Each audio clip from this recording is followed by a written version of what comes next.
Ecco, parliamo di questa esperienza qui ad Agrigento che avete questa sera.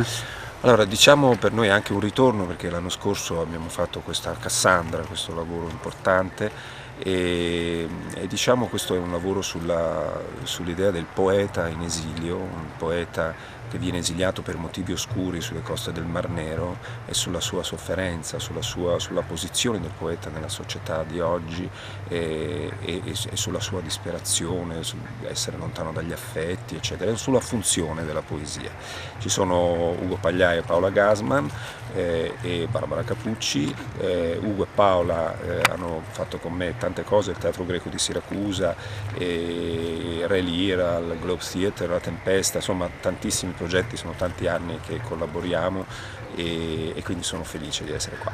Quindi un adattamento teatrale particolare, considerando anche la serata che... Sì, si tratta di un reading, però ecco, questo testo è di Luigi Di Raimo, che è un giovane filologo che ha studiato a fondo la vita di Ovidio e tutta la sua storia, quindi è anche un nuovo testo che include anche alcune poesie di Ovidio, quindi è certamente una serata molto particolare. Ecco, lei farà anche la parte dell'attore nella commedia questa sera? Come no, sì, ci sono due figure che sono Vartes e Uxor, che accompagnano la storia di Ovidio e della moglie, che resta appunto ad aspettarlo a casa e non ha più notizie, e quindi una storia struggente e molto emozionante.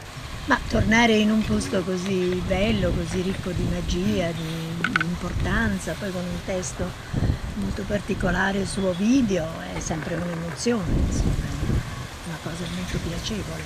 Questo progetto parte anche per coinvolgere i giovani al mondo del teatro, per avvicinarli. Quanto è importante questo obiettivo? È importantissimo e andrebbe sempre ricordato. I giovani devono riavvicinarsi, come facevamo un po' noi quando eravamo giovani, al teatro, perché quando scoprono che il teatro è anche divertimento, ma non perché c'è la cosa comica o la cosa quando un testo teatrale ti prende, coinvolge tutta la tua persona, ti dà delle emozioni uniche e quindi poi tornano, cioè si crea un rapporto, e questo la scuola principalmente deve insegnarlo, deve non portare i ragazzi a teatro solo per non andare a scuola, ma proprio insegnare a essere pubblico, a essere il pubblico di domani. Ci aspetta un bel personaggio, soprattutto una bella gatta da pelare, come si suol dire, perché faccio un video e devo dire che è un personaggio non solamente per quello che ha scritto, per la poetica di Ovidio, ma insomma è veramente una cosa molto molto importante, e anche poi per la scrittura, per presentare questo personaggio che è pieno di difficoltà nei confronti anche della famiglia, tutto sommato, perché era un padre che gli diceva: ma perché, che fai, perché devi scrivere queste cose? Poi insomma è uno che ha insegnato l'amore in tutti i sensi, quindi sono veramente piacevolmente impressionato della difficoltà di questo personaggio. A proposito di amore, voi siete una coppia sul palcoscenico, ma siete anche una coppia nella vita.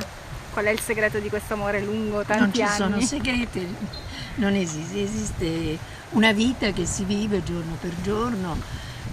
Certo, bisogna lavorare intorno a un'unione, ma come in tutte le cose bisogna farlo seriamente, bisogna superare certe difficoltà, ecco, non arrendersi ai primi momenti perché l'amore si trasforma e quindi bisogna accettare anche la sua trasformazione. Appuntamento? Vogliamo ancora parlare del nostro rapporto? Sì, Volevo certo. fare i complimenti a Paola, perché ho avuto il rispetto, l'amore, l'attenzione, la sensibilità, la cultura, tutto quello che c'è, diciamo, in questa figura di donna. Ecco. Ma è reciproca la cosa, se no non saremmo qua. Senza reciprocità non si va da nessuna Esatto. parte. Quindi appuntamento stasera? Stasera alle 8:30, 20:30, sotto il Tempio di Giunone, quindi in una cornice meravigliosa.